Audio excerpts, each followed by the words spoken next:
said this is your sixth or seventh visit to Prasanthi Nilayam, to Baba at least. So I somehow seem to have missed you on your earlier trips. So you must tell us how you came to Baba, and we will take it from there afterwards. Over to you. Okay. As a matter of fact, I am a scientist. I am now 70 years old, and I am in the field of applied organic chemistry. I have been in armed forces for 20 years. Then I left the armed forces as an officer brigadier, and I went to Saudi Arabia for 10 years as professor of chemistry. Then I have been appointed as a professor in the Egyptian Petroleum Research Institute. And 4 years ago, I am a scientific consultant for the Minister of Military Production Defense. And how I came to Sai Baba, it is a very interesting story. Since I was young, I liked the mysticism and the Sufism when I was young. And when I was in Saudi Arabia, I brought books from Europe and from America about Sufism, and I liked it. When I came back to Egypt, finally in 1988, I tried to find Sufi ways because, as you know, Shirdi Baba was a Sufi also, and I attended many Sufi ways, and I like it. And they celebrated in my institute when I was 60. It was in 1996, and I have been emeritus professor. At that time, I read a book in spiritualism about Shirdi. It was about half page by Egyptian writer, that there was a proof for reincarnation. There was a Shirdi Baba who was well known in India and has miracles. And before his death, he said, after my death, after 8 years, will come another reincarnated. What happened that after 8 years, Satya Sai Baba became.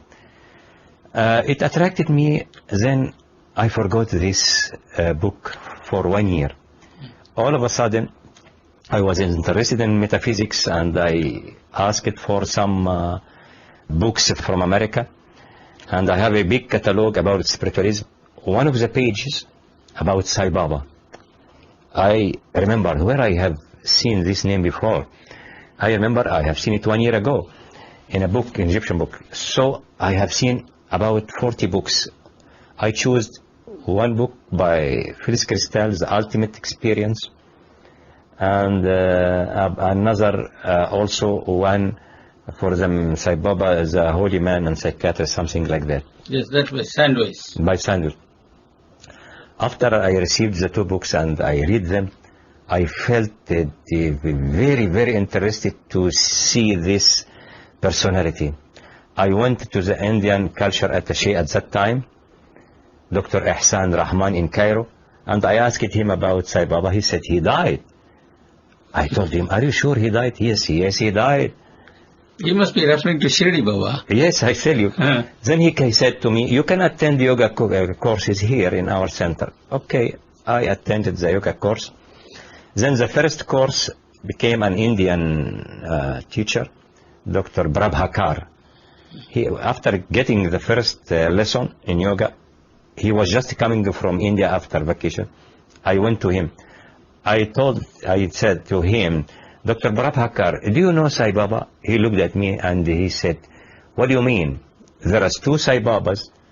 One died, Shirdi, and there is another one now. I told him, are you sure? He said, yes, I am coming from Hyderabad. There is a Sai Baba living there in India, I know. Then I went, I remember this time, I went back to my home and think deeply with a very great desire, asking him, Sai Baba, to show me his miracles. After 3-4 days, I had a telephone from America. Dr. From a scientist that I have met in Stockholm, and he said he will attend a conference in Cairo, and he want to be with me. And then he was Indian, but he got American citizenship. And when he came back to attend this conference, we were taking lunch together. There was Indian scientist in front of me. Then I was asking about, I hear that something that Sai Baba, and the Indian scientist looked to me, he said, I am a devotee for Sai Baba. I said to him, are you sure? He was Dr. Nilakanta from Madras, from the laser technology. And I asked him, he said this was the first time in his life to get out from India. Mm-hmm. And then I told him, what is your hotel? I can meet you. He said, welcome. I went to him, met him at the hotel, and I told him I wanted to come to see Sai Baba, and he wanted me to direct me how to go to him. And he said, okay, welcome. When you come to Madras, I told him I cannot tell my institute that I'm going to see a mysterious man here. Please send me invitation for a scientific conference. It will be acceptable. He said, okay. Then I gave him, I remember, some picture for God and the 49 names of God, and I said, give it to Sai Baba as a gift from me. Then he sent me the invitation for scientific conference in Madras, and my institute approved. Then I fly to Madras. This was in 1996, mm-hmm. And I think it was March. After yes, I went to him, attended the conference, and he said the best way to have a flight from Madras to Bangalore, you can get in the hotel, and you can go by taxi in Brindavan, Whitefield. It is very close. And it happened. I took the flight to Bangalore, and I went, I get a room, and then in the early morning I told them I want to be to see Sai Baba. They arranged a taxi. The driver took me to Brindavan, and they said, take off your shoes and come after me. Then I went with him, and with rose, and he said, sit, just wait till you come in. I was very, very tired, didn't sleep well, and I had a pain back in my... I stayed about half an hour. Then somebody kicked me from out and said, go on in this row. I went inside, and then in a big hall in Brindavan, and there was a music with religious songs, bhajans. It looks like the Sufi bhajan. We have also the same. And after some time, I have seen a holy man with a red color between the rows. And when he come in front of me, I felt with some energy in all my body. Mm-hmm. And when he come in front of me, I felt with some energy in all my body. Mm-hmm. Then I said, if I've seen him make vibhuti for one of the ladies in the other side. After that, I went to my hotel, and I said to myself, I should be close to Brindavan. I cannot come every day from there. So I brought and got a chamber in a house with some Italian devotees. And then in my room there was a photo for Sai Baba. I was suspecting, looking to him, I am suspecting how can he prove himself. The second day I was with an Indian devotee. We went together inside the hall, and the Sai Baba was sitting there. And all of a sudden, as a scientist, I was not complete confidence about God. Scientist is materialistic, and maybe I am Sufi, but I have not good proof. Then all of a sudden, Sai Baba was talking. For the first time of my life, I see aura around his face extending. I thought it is maybe I have something in my glass. I pushed it, and then I shivered. I remember that Jesus, they put aura about him, and Mary also. So I felt this this man is a holy man really, and he's spiritual from this hour, the first time, and I didn't see it after that. He showed it to anybody as he wants, of course. Then I went back to my home. I wrote a letter for him. They say if he gets the letter, it can be realized. And I wrote, I have a problem in my family problems. He insisted about 3 years, and I asked for him to solve this problem. Then I was lucky he came close to me and he get my letter. And then I went back to my Egypt, to my home. After 3 weeks, very interesting, my family, this problem has been solved, which is 3 years, really. I am a scientist, I say it. Then I thought of writing a book about him in Arabic. And it came to my mind. I have some books I collected from the ashram, many books, and I wrote a book, Sai Baba and his miracles. It took about 1 month from me, I think, as if something directed me to finish this book within 1 month. I finished the book, and I wanted to show him to Sai Baba to bless it. I came to Brindaban and said, Sai Baba will go now to Kudai Canal. I was upset, and I was hesitated, do I go or not? Then an Italian devotee said, we can take a taxi, it will take about 12 hours, 9 hours. And we went together to Kudai Canal. And of course, a small number of devotees, not like here. And in the early morning we came in row, and then Sai Baba came, and I felt conscious. I didn't feel with anything that my Italian devotee said, congratulations, Sai Baba blessed your book. I was very happy. I went back home and I published the book. I spent the money, and within 6 or 7 months, I get the money exactly back which I paid for this book. It was very interesting. All of a sudden, I have been told that the religious people in the headquarters of Azhar in Cairo attacked me in the biggest newspaper about this book. And they said it is against Islam, and how I say there is a religion of love. What is the meaning of the religion of love, they say. The book was very interesting. It is devotion for love and spirit. I was astonished. Anyhow, I took the book and I came to Swami as a snack after that, and he placed it in Brindaban again, this book. This is the printed version. The printed version. You have one in the library in Arabic, the only Arabic one. Then I was afraid. So I wrote a letter, please, Baba, don't put me in a critical situation. I expected that they will ask me to come, but nothing. And they said they withdraw the books from the bookshop and from the exhibition. We have annual exhibition. And I went to this annual exhibition. I find my book as it is. As a matter of fact, it was finished. 1,000 copies has been sold.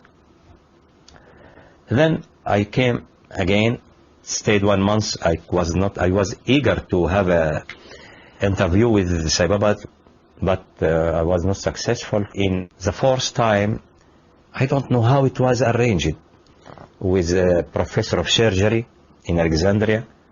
When I told him he was interested in spiritualism, he asked he want to come to see Sai Baba. And another professor in Faculty of Medicine, Dr. Magda. All of a sudden, we have been 9 for the first time. And it was in 2001.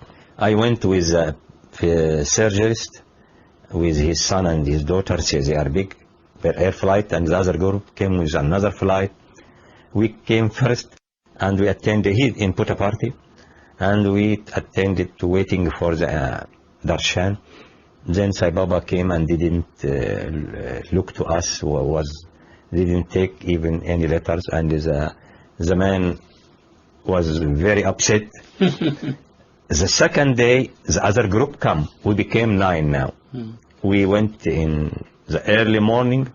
The ladies in the other side, because they are 5 ladies, and I was sitting, and I make a book in English. It is a journey to self-peace. It is here now, printed.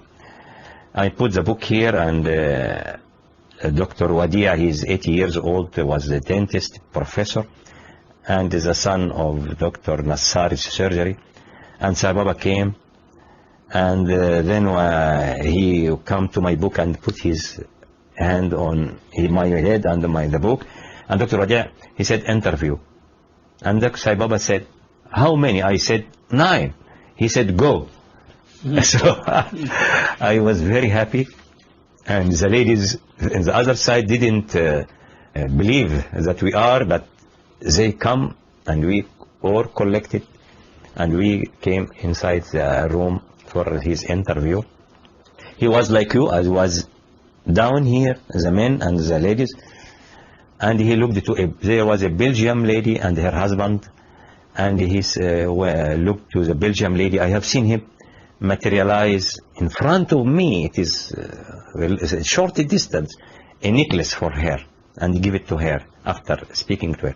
Then he looked to her husband, and I said, you are jealous here? Then he materialized a watch, golden watch, with initial of his name, and give it to him. Then he asked the Egyptian group to come to another group. We went. At that time, I asked myself when I was in Egypt, I wanted to tell Sai Baba, when shall I leave this world? When shall I die? Then he looked to me and he said, how old are you? I remember the first question to me. I said, 65. And he said, how old Swami is? I know there is 10 years exact. He is 1926 and I'm 1936. I told 75, Swami. I thought maybe this is the answer to my... Anyhow, he said, show me your book. I give him the book, and he read about it, page. Then he said to me, give me your pen. And he said, with love, and signed the book. Then I told him, Swami, I wanted to make a book about Sai Baba and the peace. I told him that I have been attacked in Egypt by the religious people in the newspaper. He said, I know. Then I told him, I want to make a book about Sai Baba and the peace. He said, no name. Don't mention my name. This is his advice for me. And he was truthful. Because after the interview, and he blessed my head again, and he materialized a watch for one Egyptian lady. One of the ladies was dreamed in Cairo that she will get a rope from Sai Baba, and he went to another room and brought the rope for her, which he has been in her dream. And then we went back to Egypt, and I make the book Self-Peace, without mentioning the name of Swami at all, but all his discourses in about love. This was in Arabic or English? In Arabic. It has been introduced by the big Sarwat Aukasha. He was a big minister. He make a forward for the book about all the courses, some courses of the Swami about love, Dharma, and Shanti, and it was a very good, nice book in Arabic. This is, I hope I was long talking, yes. No, that is very nice. You told us many interesting things.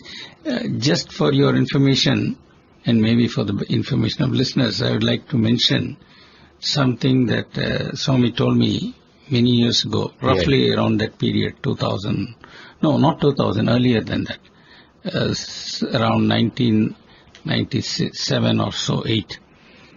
One day I was alone with him in the afternoon in his room. He had come for darshan. He said, do you know who was with me this morning? I said, I don't know, because I went off to work. I was vice chancellor of the institute at that time.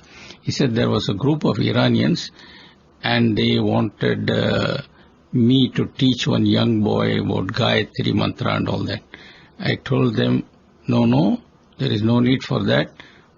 Everything is in your religion. Read the Quran and be faithful, good Muslim, not just a Muslim. Right. Then he told me, if they go and chant Gayatri in Iran, they will all be hanged. Of course. So I told them, don't do silly things. Be a good Muslim. Right. So he asks each person to be faithful to his religion. That's what I wanted to tell you about the way he is concerned about Yes, he said, I do not want a devotion to me. I want a devotion to his teachings. That's right. This is the most important. With love. Love your religion with devotion. Love God. This is all essence. As a matter of fact, I felt the most important thing, I felt complete heart transformation. God always inside me, every moment, every minute. It was not like that before, really. And I feel self-peace. All the people around me in Egypt, depressed, troubled, tension, except me, I feel happy, blissful. I want to ask you a question. You said you are a scientist and therefore a bit skeptical and all that. Right. Which I understand because I also studied science and lived as a scientist for many years. In the Middle East, people take to Islam like a fish takes to water, whatever be their profession. Yes, you are right. Now, did you study the Quran and did you follow faithfully all the stipulations of the Quran? No, I studied Sufism. I like Sufism more as a fundamentalist. I do not like fundamentalist. That's true, but did you read the Quran? I read the Quran. Okay, so this is my question. The Quran is the word of God. Right. So, did you believe in God? I believe, of course. Okay, now comes the question. Most scientists yes. are supposed not to believe in God. That's at the first, question. before. So, I want to know, yes. Did you see any contradiction between your pursuit of science and your belief in God? As a matter of fact, is scientifically, right hemisphere of the brain is spiritualism, the unconscious and God spot, and the left one is science. And between them there is a corpus. It is scientific colosseum, and there must be harmony between the two. If we are a scientist, we must be spiritualist. If we are a spiritualist, we must be science. So you didn't see any contradiction? No, at all. That is very nice. Balanced, really. That's very nice because there was a very famous physicist named Abdul Salam. He got the Nobel Prize. He's a nuclear scientist. I know him. Yes, so he once came to India and I had to receive him and all that. Right. And he was a very devout Muslim. Yes. And one day a Western scientist asked him, you are a scientist. How can you believe in God? Is it not a contradiction? And Salam gave the most amazing reply. He silenced the man who asked the question. He said, where is the contradiction? Science is all about the outer world. God is all about the inner world.